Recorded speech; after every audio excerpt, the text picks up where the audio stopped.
पहलगाम हमले के बाद से सबकी निगाहें इसी पर टिकी हुई हैं कि सरकार उन आतंकवादियों से कैसे बदला लेती है और रोज इसको लेकर बड़ी खबरें भी आती हैं। लेकिन इस बीच आप ये भी देखिए कि एक और बड़ी खबर निकल कर आई जब एक सीआरपीएफ जवान को बर्खास्त कर दिया जाता है क्योंकि वो एक पाकिस्तानी महिला से शादी कर लेता है। अब उस बर्खास्त सीआरपीएफ जवान ने पाकिस्तानी पत्नी पर चुप्पी तोड़ी है। पूरा वीडियो आपको विस्तार से बताएंगे। नमस्कार, आप देख रहे हैं न्यूज़ 18 राजस्थान का डिजिटल वीडियो और मैं हूं आपके साथ श्रुति श्रीवास्तव। पाकिस्तानी महिला के साथ अपनी शादी को छिपाने के कारण सेवा से बर्खास्त किए जाने के कुछ घंटों बाद सीआरपीएफ जवान मुनीर अहमद ने कहा कि पिछले साल बल मुख्यालय से अनुमति मिलने के करीब 1 महीने बाद उन्होंने अपनी शादी की। यानी उनका कहना है कि मुख्यालय से उन्हें परमिशन दी गई तब जाकर उन्होंने शादी की थी। जम्मू के घरोचा इलाके के निवासी श्री अहमद जो अप्रैल 2017 में सीआरपीएफ में शामिल हुए थे, उन्होंने कहा कि वह अपनी बर्खास्तगी को अदालत में चुनौती देंगे। उन्होंने कहा, मुझे न्याय मिलने का पूरा भरोसा है। केंद्रीय रिजर्व पुलिस बल ने श्री अहमद को पाकिस्तानी महिला मीनल खान के साथ अपनी शादी को छिपाने और जानबूझकर उसकी वीजा वैधता से अधिक समय तक उसे शरण देने के आरोप में बर्खास्त कर दिया है और कहा है कि उनके कृत्य राष्ट्रीय सुरक्षा के लिए हानिकारक थे। श्री अहमद ने शनिवार यानी कि 3 मई 2025 को अपने घर से फोन पर पीटीआई को बताया कि मुझे शुरुआत में मीडिया रिपोर्ट के माध्यम से अपनी बर्खास्तगी के बारे में पता चला। मुझे जल्द ही सीआरपीएफ से एक पत्र मिला जिसमें मुझे बर्खास्तगी के बारे में बताया गया, जो मेरे और मेरे परिवार के लिए एक झटका था क्योंकि मैंने मुख्यालय से एक पाकिस्तानी महिला से शादी करने की अनुमति मांगी थी और मुझे अनुमति मिल गई थी। श्री अहमद और सुश्री खान के बीच विवाह का मामला तब प्रकाश में आया जब भारत ने पहलगाम आतंकी हमले के बाद उठाए गए कूटनीतिक कदमों के तहत पाकिस्तानी नागरिकों को देश छोड़ने को कहा था और इस हमले में 26 लोग मारे गए थे। सुश्री खान 28 फरवरी को वाघा अटारी सीमा के माध्यम से भारत में प्रवेश कर गईं और उनका अल्पकालिक वीजा 22 मार्च को समाप्त हो गया। हालांकि उच्च न्यायालय ने उनके निर्वासन पर रोक लगा दी थी और वह वर्तमान में यानी प्रेजेंट टाइम में श्री अहमद के जम्मू स्थित आवास में रह रही हैं। उन्होंने कहा, यानी कि बर्खास्त सीआरपीएफ जवान ने मुनीर ने, कि मैंने 31 दिसंबर 2022 को पहला पत्राचार किया जिसमें पाकिस्तानी नागरिक से शादी करने की अपनी इच्छा जताई और मुझे पासपोर्ट, विवाह कार्ड और शपथ पत्र की प्रतियां संलग्न करने जैसी औपचारिकताएं पूरी करने के लिए कहा गया।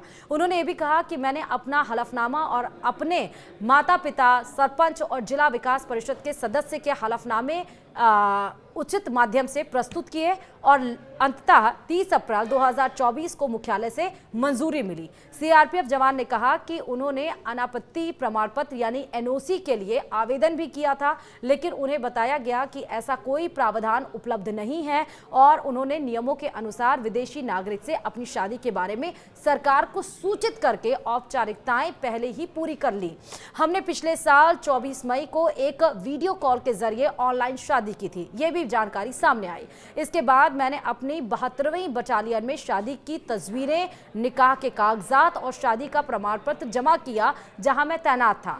उन्होंने कहा कि जब वह पहली बार 28 फरवरी को 15 दिन के वीजा पर आई तो हमने मार्च में ही दीर्घकालिक वीजा के लिए आवेदन कर दिया था और साक्षात्कार सहित आवश्यक औपचारिकताएं पूरी कर ली गई थी।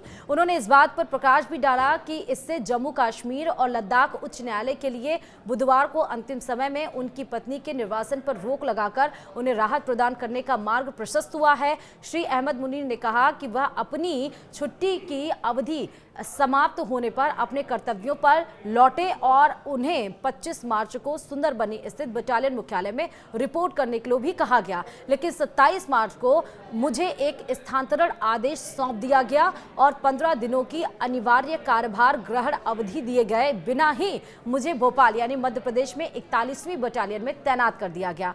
मुनीर ने कहा कि मुझे आदेश की प्रति दी गई यानी कि उसकी कॉपी दी गई और तुरंत कार्य मुक्त कर दिया गया, जिससे मेरे मेरे पास भोपाल में अपने कर्तव्यों को संभालने के अलावा कोई विकल्प नहीं बचा।